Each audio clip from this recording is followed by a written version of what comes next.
start by saying that it is so great to be in San Francisco, in a place where the district's strategic plan says that they are working to develop engaged, high-achieving, joyful learners.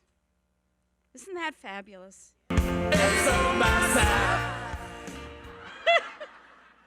I did bring some friends along. I wanted to say one other thing before I start talking about A Matter of Time, and that is to say that Pedro's a tough act to follow, right? And partly, I mean, he's a tough act to follow because he's such a great presenter, but he's also a tough act to follow because I feel like I could listen to that guy forever, you know?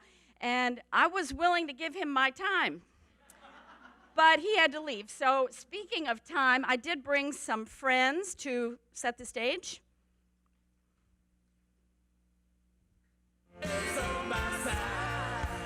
Yes, it is.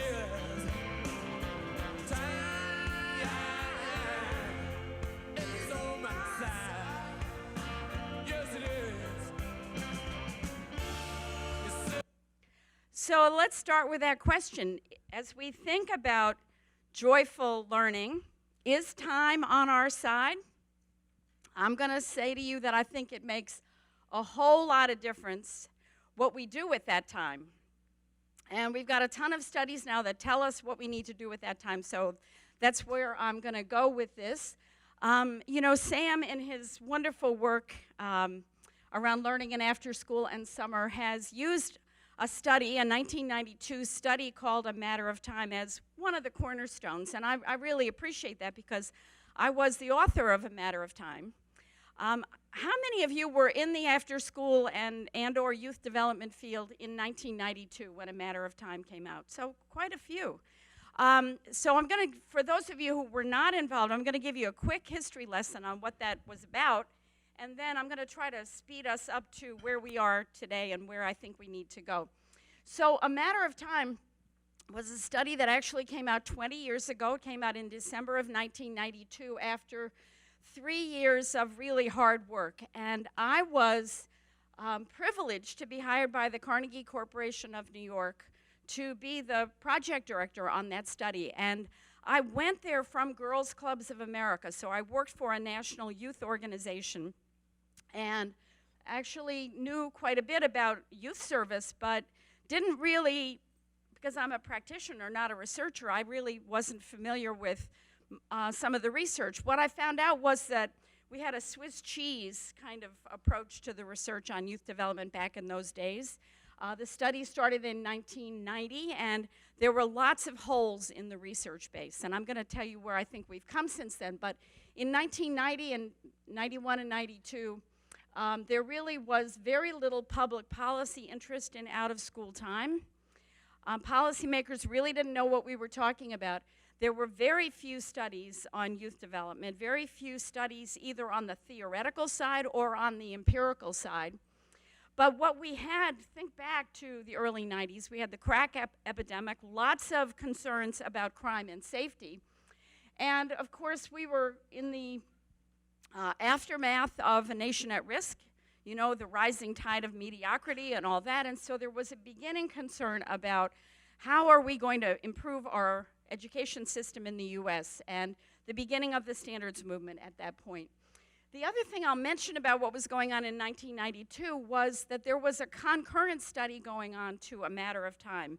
Milt Goldberg and his colleagues were working on a study that actually came out in 1994 called Prisoners of Time. They were kind of looking at the tea leaves about and they said that the way we have organized our time in schools is really ineffective. It's based on the agrarian system and all that stuff. So Milt and I talked to each other a lot because he was looking at time in schools and I was looking at time in the non-school hours. So the subtitle of Matter of Time is Risk and Opportunity in the Non-School Hours. So what's happened since then? Let's move on. So since then, we all know, and we're grateful, that we've had a lot more funding, a lot more federal, state and local policy interest in out-of-school time and in the non-school hours. Certainly the biggest deal has been the 21st Century Community Learning Centers, money that has been put toward after school, upwards of $1 billion. Also, we had the National Research Council study that came a few years after A Matter of Time, and that I think really helped to reinforce some of the messages of A Matter of Time. This was the study on, it's called Community Programs to Promote Youth Development. I see across the field an increasing consensus on what constitutes quality in after school. When we were working on A Matter of Time, we were looking at increasing both the availability and the quality of programs, and I think a lot of you and a lot of us in the field have really achieved a consensus on what do we mean by quality, what does quality look like, and certainly the 5 principles that we're talking about today are what we're talking about. We also, I think, have really built up the empirical side of the evidence of what happens for children, what are the good results for children when they have an opportunity to participate in high-quality after-school and summer learning programs, out-of-school time programs. So we're building up a very substantial body of policy-relevant results.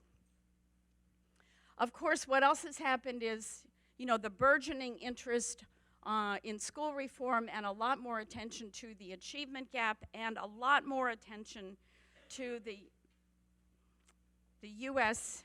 Issues around the competitive rankings vis-a-vis other countries. So that's a quick, those are the cliff notes, I think, on what's happened since then. Let's speed up to where we are in 2013. I think the risk and opportunity framework is a good framework still. I think there are lots of opportunities for us in the field, and we've already heard about some of them. I also want to talk about where I think the risks are.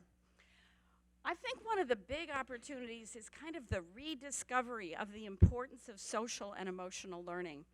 I am grateful to Paul Tough that he is on NPR, that he's on national television, that he's talking about how children succeed, the title of his new book, and really calling attention to the importance of social and emotional learning and social and emotional skills. And in his book, Paul Tough talks about the failure of the cognitive hypothesis, that very seductive and simple idea that somehow we can separate cognitive development out of the 5 developmental domains, forget the whole child and just focus on cognitive development. We now know that that isn't true. I mean, a lot of us knew it wasn't true then, right? But we have seen through No Child Left Behind a real fallacy that got translated into public policy. So lots more attention right now, an opportunity around the whole child, around the work of youth development that we've all kept our eye on through these years as we've been swimming upstream.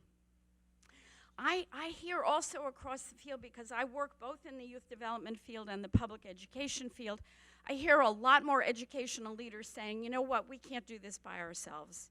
We need partners. And we hear this from the American Federation of Teachers, we hear it from the National Education Association, from educational leaders across the U.S. education system, including, of course, Arne Duncan, the U.S. Secretary of Education. And finally, not finally, but trying to summarize, I think that we hear a lot more talk about the opportunity gap, the understanding that poor children have less access to all the things that we know make a difference if we're going to get them to productive adulthood. Here are what I think are the risks. I'm very worried about this first one. The idea that that I hear policymakers talk about expanding learning time, expanding time on task, without any conversation about what the task is. I think the task is helping young people, supporting young people on the road to productive adulthood. That's what I think the task is. Some people think the task is getting the test scores up. We need to have a serious public conversation about this, because otherwise we're going to end up with a lot more seat time and a lot less learning. So I think that Ken Robinson set the stage for this conversation. I, like Pedro, I think the Common Core standards are great. I think we're up to 48 states have approved the Common Core standards as their standards. But I am very worried as I read in Ed Week that we're talking about 7 to 10 hours of testing to make sure that children are learning up to the standards. We're talking about expanding the testing agenda in a very significant way.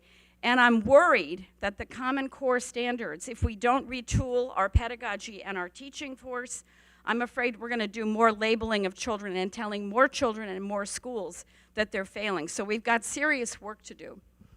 And I worry a lot that the economic problems in the country are going to decrease the funding for all the things that we know make a difference, whether we're talking about work with young people in schools or whether we're talking about work with young people during the non-school hours. So I think we've got some serious challenges ahead, but I am an optimist.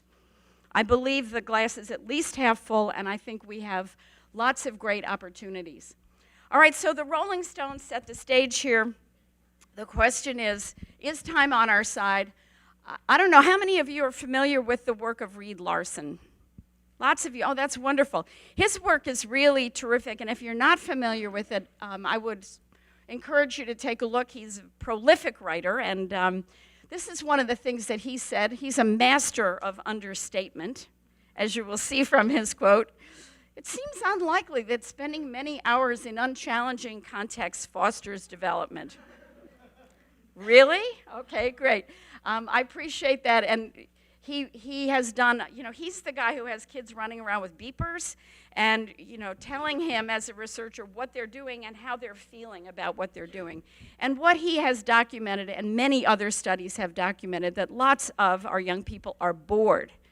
Particularly, they're bored in school. That major national study about student engagement was very, very depressing, where a third of the students, more than half the students said they were bored in school most of the time, and a third of the high school students said the work was too easy. That's criminal. Let's move on. So I think that Reed Larson and many, many other friends of ours are telling us that really what we need to focus on is engagement. That high school study of student engagement certainly said that, so it is still a matter of time that how young people spend this precious resource, this resource that's the only resource that is equitably distributed, right? The only one. We all still only have 24 hours in our day, no matter how much time we spend on our iPhones and our email. But how young people spend that time either contributes to or distracts from their learning and healthy development. Now here's a little graph that I saw in a study called On the Clock. I don't know if you all, how many of you have read this study, the education sector study called On the Clock? This, I would really recommend this. This is terrific reading. It's hard to read this, but this is an important point when we talk to policymakers about seat time, about time in school. That in fact, this study is pointing out that in fact, a lot of the time in school is not about learning. It's not even about instruction. A lot of it is assemblies, moving from class to class. It's lots of things that have very little to do with learning. So this diagram is interesting. Now, I remembered this diagram wrong. This will tell you my bias. I thought the bullseye said engaged learning. It actually says, I can't quite read it, but it says something like academic learning time. Thank you. Academic learning time, but they go on to explain that the real bullseye is engaged learning. So let's go on to look at engaged learning. Well, it's the holy grail, right? And it's what this whole conference is about, and I'm not going to go through the learning and after school and summer framework because you all know it, but here we have some pictures from the Children's Aid Society, my home organization, of some engaged learning. I want to talk for just a minute. How am I doing on time? Okay. Speaking of time, right? I want to talk a little bit about this issue of, so we've expanded the availability of after-school and out-of-school time programs a lot in the last 20 years, and I think we have done a lot of work on quality, but it's not easy, right? This is one of our challenges. And I just want to talk a little bit about how we have done this work at the Children's Aid Society. I think our out-of-school time programs are of really high quality. Were not always that way. And we did a lot of work on what we call the twin pillars of quality. Thank you. That is, we have paid a lot of attention to the professional development of staff. I'm not talking only about training. Here I'm talking about a whole system of support for staff, particularly direct service staff. And we have also paid a lot of attention to using high quality after school, out of school time enrichment, curricula, and other materials. And I want to give a shout out to Carla Sanger and LA's Best. When we wanted to work on this and really work on it in a deliberate way, we came out here, we made a pilgrimage to LA's Best to see how they were doing it. And we learned a lot about how they support staff by, not only by recruiting the right staff, by orientation of staff, by good supervision of staff, but doing on-site coaching. I think that's been a tremendous asset in their work, and it's been a tremendous asset in our work. And we also learned from them a lot about the kinds of high-quality enrichment curricula that they were using. I think another engagement strategy is a strategy that I'm very involved in right now, which is the strategy of community schools. And Pedro actually kind of set the stage for this by talking about the importance of integrating with the school's core instructional program a set of supports and services that do two things: that expand children's learning opportunities during the non-school hours, and that remove barriers to children's learning and healthy development, things like medical, dental, mental health, and social services. Schools cannot do those things by themselves. We know that schools that are on an improvement track work with community partners, doing joint planning and doing the integration of expanded learning opportunities and the student support services, integrating them with the core instructional programs. So there is a whole literature about this and a whole field of practice and a coalition for community schools that's working on this. When we talk about expanded learning opportunities, and I know that there's a lot of confusion in the field right now about expanded learning time, expanded learning opportunities, after school, out of school time, et cetera, et cetera. I would say let's clear our way through that, because there are underlying principles of this work that really underlie all of it. School community partnerships, joint planning, data-driven decision-making, enriched content, and an intentionality about complementing and enhancing, not duplicating, what goes on during the school day. Another picture from our practice. Does that look engaging? That's over at PS5 up in Washington Heights in New York, and you can see everybody's having a good time. So I wanted to illustrate joyful learning. And finally, in conclusion, I went back to A Matter of Time. I actually reread it to get ready for this. It was kind of fun. It also gave me a stomach ache, because I still remember the day that I had to sit at the computer and start writing it. But this is from Jim Comer's preface to A Matter of Time. And I'm not going to read it to you, but only to say that I think a lot of what Jim is talking about, I think all of what Jim is talking about here is really, really very relevant. That it's about the whole child, that it's about understanding that adequate development in all of the domains makes learning possible. And I love this when he talks about giving young people as much support as they need, balanced with as much freedom as they can manage. So on that note, I think I have one more set of friends I'm going to introduce you to. We're not wasting time no more. Thank you to the Allman Brothers, and thank you for your attention.